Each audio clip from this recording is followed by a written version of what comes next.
Hey everyone, we are back sort of doing some online stuff. Unfortunately, I'm sure you saw already, we had to close the gym down for a couple of days. We're hoping that we'll have more answers every day and we'll have an ability to open the gym back up on Monday. That's the goal right now, both locations. In the meantime, I'm kind of aware that Zoom definitely got old for people and that not everyone can make the Zoom classes, especially because a lot of you are back to work. So what I'm trying to do is provide Zoom classes. We'll have 5 or 6 every day. I'll send out that schedule today. And in addition to that, we're going to sort of, to the best of our ability, go over the workout so that you can kind of see what it would be. Let's say that maybe you didn't want to stay for the Zoom class, you didn't have the time. I'm going to go over the whole thing. There's a warm-up, there's a bunch of workouts today, for Thursday. And then Friday and Saturday, they'll have some other things as well. Big warm-up, we call it a little bit different in class normally, but the alternating elbow to instep. What you're gonna do is you're gonna take a big lunge. As soon as you get there, we're gonna bring the elbow down towards the instep of your foot. We're then gonna take the hand that's on the outside, this one, we're gonna rotate up, and we're gonna try to extend the arm up to the sky, and we're gonna then rotate into the next leg. And we're gonna do this for 1 minute and 30 seconds. We're trying to open up the hips as much as we can. And after you finish 1 minute and 30 there, we're then gonna do 10 on each side Cossack squat. Anytime you guys do this, the feet are wide, and the objective is to make sure that it looks almost like a squat on the side that is bent. So this knee is not gonna go beyond that toe. We're gonna make sure that the hips are back, and I'm gonna keep my hips as low as I can as I transfer across. So as I get to the side, what I want, hopefully, is to make sure that not only is my hip back, but it kind of looks like I'm in a squat on this one leg. And then I'm gonna keep the hips low and transfer again. And we're gonna do 10 on each side. We're then gonna do 30 seconds, slow side to side plank. We're gonna start on this side, 30 seconds. We're then gonna transfer over. Other side, transfer again. And we're gonna do 30 seconds there. You guys are then gonna do narrow stance air squats. A couple objectives. In this case, we're not gonna worry about the depth as much.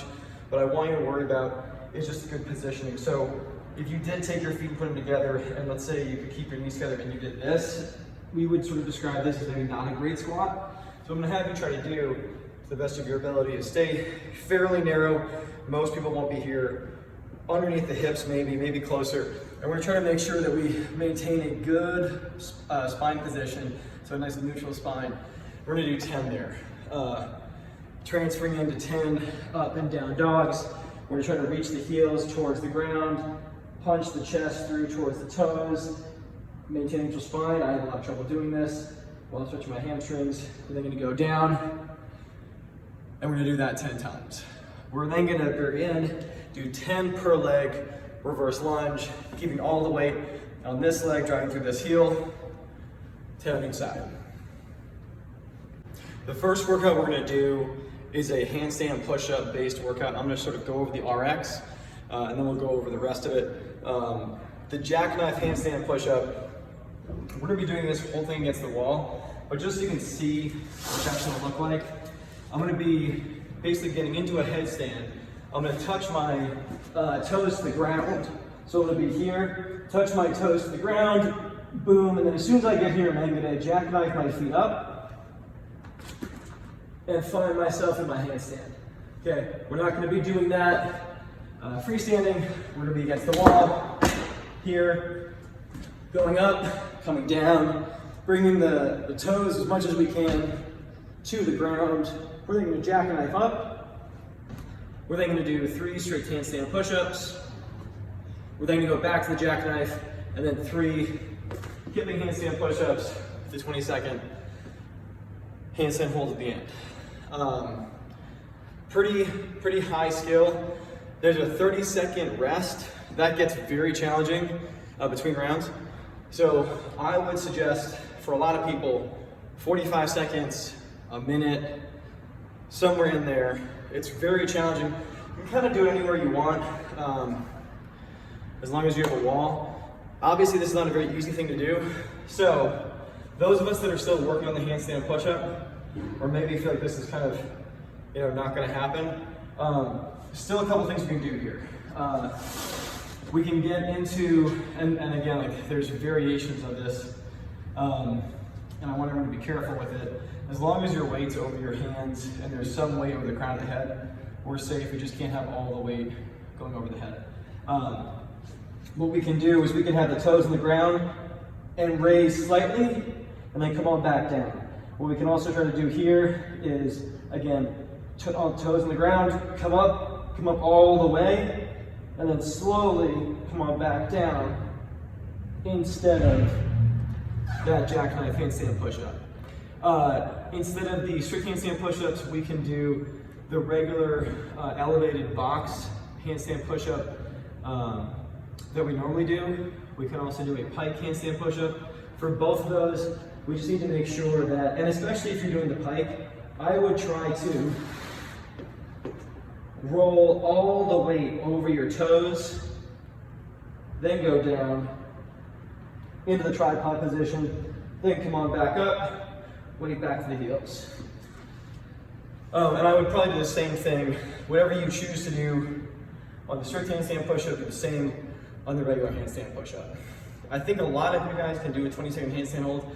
In the event that that's not going to happen, we can put the feet up on a box, or we can, if we need to, walk up the wall. I would probably have you guys do a pike position. Those are really challenging. So rather than walking up the wall into a full handstand, getting the feet here and then trying to walk the hands up to create a 90-degree angle if we can. So on Thursdays, we usually do some kind of ab work. Today I have a water jug. It's probably actually about what a lot of us would use in the gym, about the weight. So when we do our weighted sit-ups, we can use this. For the hollow hold or the hollow tuck, what I'm looking for, and many of you know this, what we're looking for is making sure that we have a posterior pelvic tilt where the lower back is firmly against the ground and our belly button is squeezed into our spine the entire time. So regardless of my position, hopefully this section right here looks the same for everybody. And for a lot of us, just starting by rolling the chin towards the chest, bringing the abs together, pulling the belly button into the spine, reaching forward. This can get pretty challenging as it is. We can bring a knee in, a second knee in, one leg out. You'll notice how my leg is low, my foot is low, and I'm not up here. Usually if this is happening, the back is giving out, and now I'm just in my hip flexor. So I have to make sure that I keep everything up here, and then my legs fully extended out into my hollow position. We can hold here, here, here, whatever it is that works for you, just to make that position happen.